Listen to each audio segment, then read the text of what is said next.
Hi everybody, let's talk about fiber really quickly. I saw an influencer online talking about her diet being carnivore. She's been carnivore for 5 years. She goes to the bathroom once a week. I'm highly concerned about people sharing things online that can inspire others to follow lead. Now, she looked slim. I think maybe that's also genetics because she looks quite tall. I don't know her handle, don't ask. I just saw it and I'm like, what is this? I listened and I'm like, what is this? And when she said she poops once a week, and by the way, her poop doesn't smell, I was like, oh boy. Okay, so let's talk about fiber, let's talk about digestion. Fiber is the food for our microbiome. Microbiome means the bacteria that we have in our gut. That includes good and bad bacteria.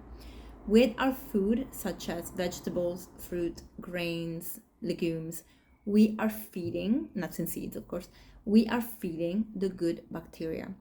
The more variety of fiber we have, the more variety of bacteria we have into our digestive system. So long term, that's the way that we keep a healthy microbiome, we keep a good digestive system, and having variety is essential, not only because of digestion, but actually for the immune system too, because 70+% of our immune system is right behind our colon. So a good microbiome means a healthy immune system, a strong immune system too.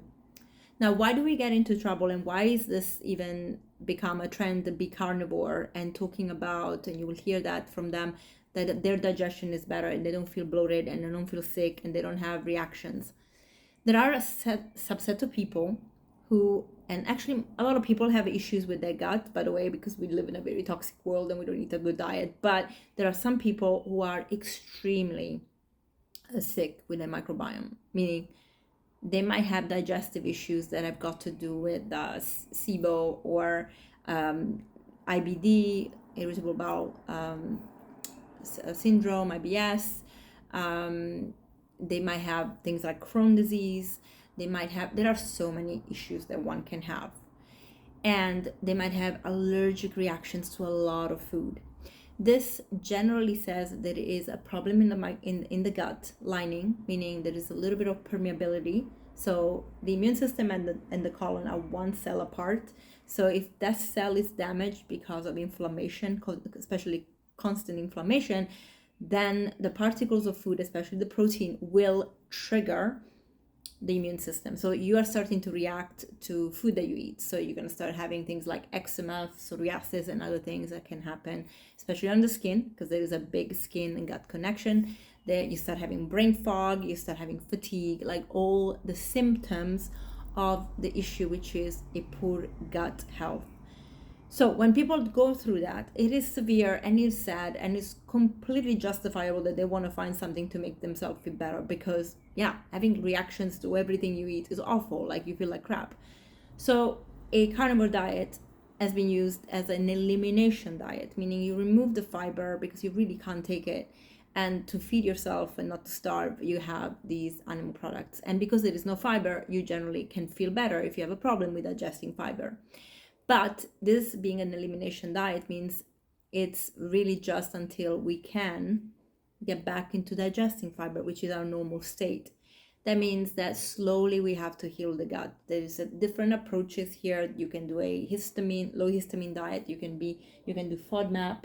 You can do different things that will help you digest your food better so that your gut lining can heal and you can actually deal with fiber. That means that it takes time, of course, but it's not 5 years. This can take about a year, maybe 2, but it needs to be done. And the problem with people that go on a carnivore diet is that they stay on that diet and they never add the fiber in. So if they ever had fiber, they would actually react poorly because they just don't have the microbiome of the bacteria to deal with it. So that's one thing. The other thing this girl was saying is that she poops once a week. Now, you probably heard that the carnivore diet has been also coined as the lion's diet, and people saying that we are carnivores.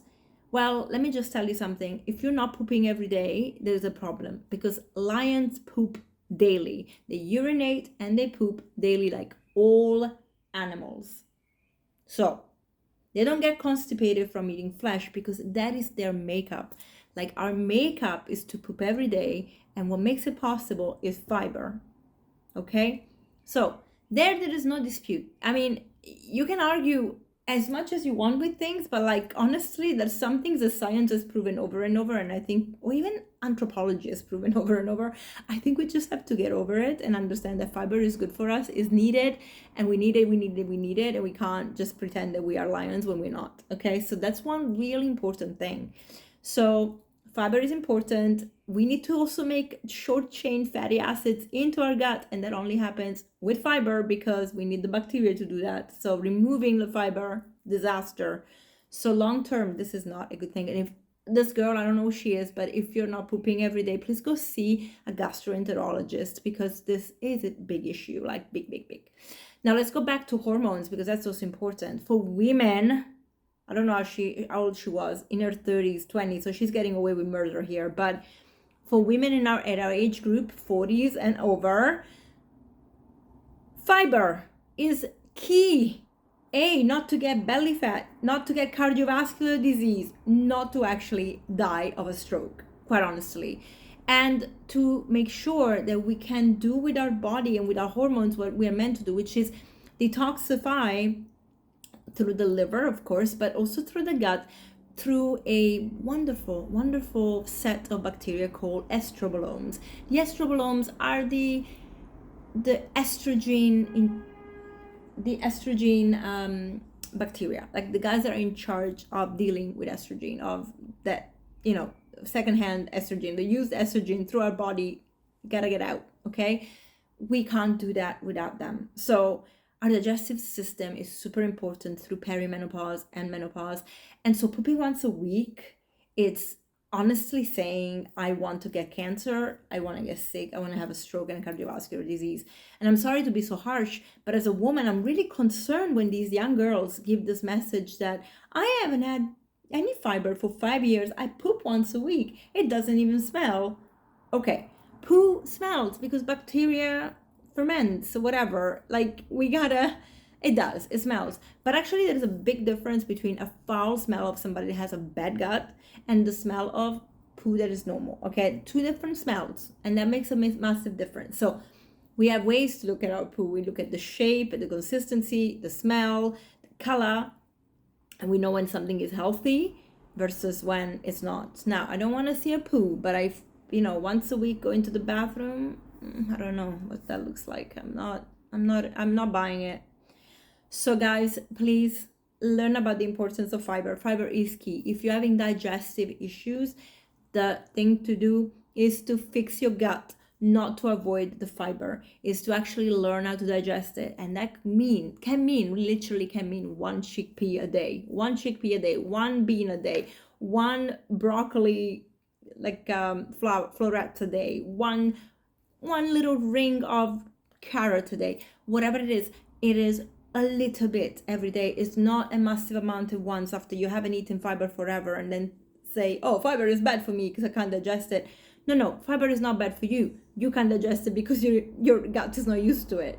So especially if you've been on these kind of elimination diets, please be wise and make sure that you eat fiber, you start rehabilitating your gut.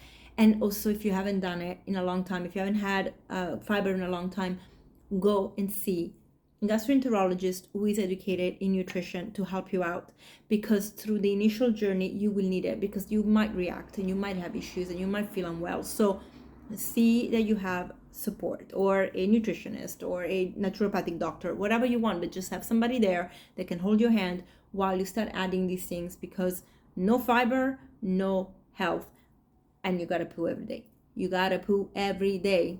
Period. Point blank. Please go to the toilet every day and look at what it looks like. Okay? See you soon.